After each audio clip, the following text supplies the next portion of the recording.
σας. Έχεις παρατηρήσει το σκύλο σου να κάνει κύκλους γύρω από το μπολ του πριν να ξεκινήσει να φάει? Πρόκειται για μία συμπεριφορά την οποία εμφανίζουν αρκετοί σκύλοι.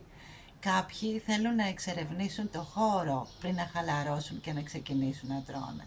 Ενώ για κάποιους άλλους είναι απλώς μία συνήθεια την οποία έχουν αποκτήσει.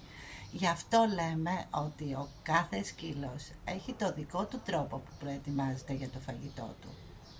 Όμως, αν παρατηρήσεις ότι αυτή η συμπεριφορά εμφανίζεται εντελώς ξαφνικά ή συνοδεύεται και από κάποιο άλλο είδους συμπτώματα, καλό θα ήταν να συμβουλευτείς τον κτηνίατρό σου. Ο δικός σου σκύλος πάει κατευθείαν στο μπολ ή κάνει πρώτα ένα γύρο επιθεώρησης? Εγώ είμαι η Έλενα Γκόλια, πιστοποιημένη στη διατροφή μικρών ζώων συντροφιάς. Γράψτε μου εδώ τα σχόλιά σας ή ελάτε σε επικοινωνία μαζί μου μέσα από το blog μου, το Pet Food Harmony. Εκεί θα βρείτε και πολλά άλλα θέματα πάνω στη διατροφή του σκύλου σας.